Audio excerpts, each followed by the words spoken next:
Live cities की night bulletin दिन भर बिहार में आपका स्वागत है। मैं रिया। सबसे पहले सुर्खियों पर एक नजर। सीएम नीतीश बोले, हम लोग साथ आ गए हैं, इसलिए लालू यादव के खिलाफ शुरू हुई सीबीआई जांच। बिहार नगर निकाय चुनाव में राज्यपाल तेजस्वी यादव समेत कई दिग्गज नेताओं ने डाले वोट। बीजेपी अध्यक्ष जेपी नड्डा नए साल में आ रहे हैं बिहार, नीतीश तेजस्वी के खिलाफ करेंगे शंखनाद। बिहार नगर निकाय चुनाव के दूसरे चरण की वोटिंग संपन्न 23 दिसंबर को आएंगे नतीजे। ललन सिंह का सुशील मोदी पर हमला, बोले यूपी की चिंता क्यों न करे।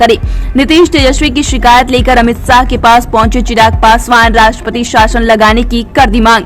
पीके का सीएम पर हमला, कहा हमारी यात्रा को देख जमीन पर उतरने को हो गए हैं विवश। सुशील मोदी बोले, तेजस्वी को सीएम बनाने की हो रही तैयारी, इसलिए जेट प्लेन खरीद रहे नीतीश कुमार। नालंदा में मतदान के दौरान फायरिंग, बोगस वोटिंग रोकने पर पोलिंग एजेंट को मारी गोली। शीतलहर से कांप रहा बिहार, मौसम विभाग ने बताया अभी और बढ़ेगी ठंड। अब खबरें विस्तार से। लालू यादव के खिलाफ दोबारा शुरू हुई सीबीआई जांच को लेकर बुधवार सीएम नीतीश कुमार ने कहा कि हम दोनों लोग साथ आ गए हैं, इसलिए जांच फिर से शुरू हो रही, बस इतना समझ लीजिए। वहीं पीएम मोदी की गंगा नमामि योजना को लेकर आयोजित विशेष बैठक में डिप्टी सीएम तेजस्वी यादव के शामिल होने की खबर पर सीएम ने कहा कि ऐसा पहले भी होता रहा है। इससे पहले की बैठक में उस समय के डिप्टी सीएम सुशील मोदी शामिल हुए थे। इस बार उन्होंने वर्तमान डिप्टी सीएम तेजस्वी यादव को शामिल होने के लिए कहा है। बिहार में नगर निकाय चुनाव के दूसरे चरण की वोटिंग में आज पटना समेत 17 नगर निगमों के अलावा राज्य के कुल 68 शहरों में आज वोट डाले गए। वहीं पटना में राज्यपाल Phagu Chauhan, deputy CM Tejashwi Yadav, BJP सांसद सुशील मोदी समेत अन्य राजनेताओं ने मतदान किया। वहीं तेज प्रताप यादव ने अपना वोट वेटनरी कॉलेज में लगाए गए मतदान केंद्र पर डाला। वोट डालने के बाद तेजस्वी यादव ने कहा कि पटना को हम लोग ज्यादा सुंदर बनाएं, साफ सुथरा बनाए, इसलिए अच्छा जनप्रतिनिधि का चुनाव हो, इसके लिए हम लोगों ने वोट डाला है।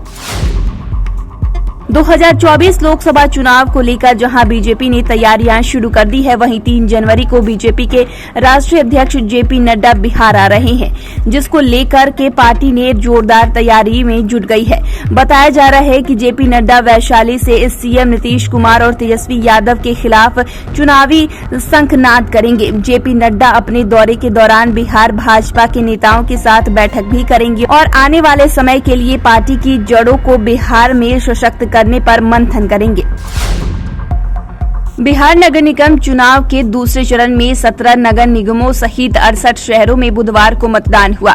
वहीं दूसरे चरण में बिहार के 23 जिलों में 7088 बूथ और 286 चलंत बूथों पर वोटिंग हुई। दूसरे चरण में जहां 1665 पदों के लिए वोटिंग हुई, वहीं 11127 उम्मीदवार चुनावी मैदान में थे। दूसरे चरण में बिहार में कुल 57.17% मतदान हुआ, जिसमें पुरुष 54.72% तो 59.62% महिलाओं ने वोटिंग किया। वहीं पटना नगर निकाय चुनाव की बात करें तो यहां 34.36% वोटिंग हुई, जहां 36.17% पुरुष तो 32.63% महिलाओं ने वोट डाले।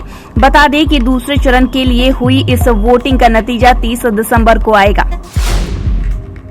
यूपी नगर निकाय चुनाव को लेकर ललन सिंह ने बीजेपी नेता सुशील मोदी पर जमकर निशाना साधा है। बुधवार को ट्वीट कर ललन सिंह ने कहा कि सुशील मोदी जी यूपी की चिंता क्यों न करें। बिहार में नगर निकाय चुनाव में अति पिछड़े वर्ग के आरक्षण को समाप्त करने का षड्यंत्र और साजिश करते वक्त अपने बयानों का ध्यान कीजिए।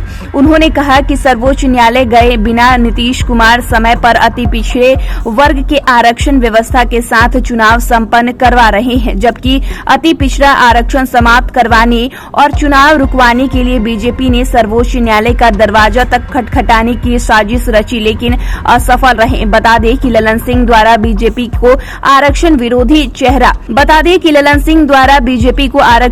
चेहरा बताने पर सुशील मोदी ने कहा था कि यूपी की चिंता आप ना करें। लोक जनशक्ति पार्टी रामविलास प्रमुख और सांसद चिराग पासवान ने केंद्रीय गृह मंत्री अमित शाह से बुधवार को मुलाकात की, जहां उन्होंने गृह मंत्री को पत्र देकर बिहार में राष्ट्रपति शासन लगाने की मांग की है। वहीं चिराग पासवान ने कहा कि आज नई दिल्ली में भारत सरकार के केंद्रीय गृह मंत्री अमित शाह से मुलाकात की और बिहार में बढ़ रहे अपराध, जहरीली शराब से मौतें और लॉ एंड ऑर्डर को लेकर वर्तमान स्थिति से गृह मंत्री को अवगत कराया है। वहीं छात्रों के भविष्य के साथ हो रहे खिलवाड़ को लेकर पत्र के माध्यम से गृह मंत्री को जानकारी दी। वहीं इन सारे मुद्दों को लेकर केंद्र सरकार से राज्य में राष्ट्रपति शासन लगाने की मांग की। जनसुराज पदयात्रा पर निकले राजनीतिक रणनीतिकार प्रशांत किशोर ने बुधवार को मेहसी में मुख्यमंत्री नीतीश कुमार पर जमकर निशाना साधा। नए साल में नीतीश कुमार के शुरू होने वाले संभावित यात्रा पर तंज कसते हुए उन्होंने कहा कि नीतीश कुमार अपने सभी यात्रा की शुरुआत पश्चिम चंपारण से करते हैं। इस बार भी सुना जा रहा है कि वह अपनी यात्रा की शुरुआत फिर वहीं से करने जा रहे हैं। मुझे इस बात की खुशी है कि हमारे जनसुराज पदयात्रा पर चलने से बिहार के नेताओं पर एक दबाव बना है। नेताओं को कम से कम चुनावी मौसम के अलावा भी जमीन पर आने के लिए विवश होना पड़ रहा है। बिहार सरकार द्वारा जेट प्लेन और हेलीकॉप्टर खरीदने को लेकर बीजेपी नेता सुशील मोदी ने सीएम नीतीश कुमार पर हमला बोला है। उन्होंने कहा है कि नीतीश कुमार तेजस्वी के दबाव में आकर जेट प्लेन और हेलीकॉप्टर खरीदने की तैयारी कर रहे हैं। सुशील मोदी ने दावा करते हुए कहा कि नीतीश कुमार 2024 की चुनावी तैयारी में जुटे हुए हैं। वे तेजस्वी यादव को मुख्यमंत्री बनाने जा रहे हैं, इसलिए वे जेट प्लेन खरीद रहे हैं ताकि तेजस्वी यादव सीएम बनने के बाद इससे घूम सके।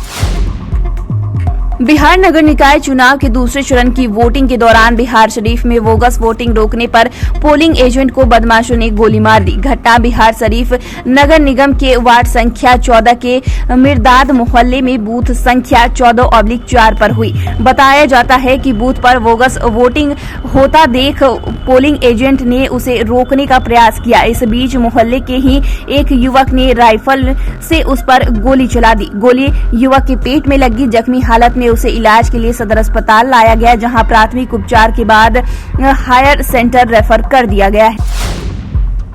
बिहार में उत्तर पश्चिम ठंडी हवाओं ने दस्तक दे दी है। शीतलहर की वजह से पूरे राज्य में कनकनी और भी बढ़ गई है। ग्रामीण इलाकों में कोहरे और धुंध की वजह से लोगों को काफी परेशानी का सामना करना पड़ रहा है। साल के अंत में ठंड का कहर बढ़ गया है। मौसम विभाग की माने तो दिसंबर के अंत तक तापमान में लगातार हो रहा उतार चढ़ाव पूरी तरह स्थिर हो जाएगा। रात के समय तापमान में अचानक से गिरावट देखने को मिल रही है। मौसम विभाग का यह भी कहना है कि पहाड़ी इलाकों में बदल रहे मौसम का सीधा असर मैदानी इलाकों में दिख रहा है। तो फिलहाल के लिए इतना ही। चैनल को सब्सक्राइब करें, फेसबुक पेज को लाइक करें। वीडियो देखने के लिए आपका शुक्रिया।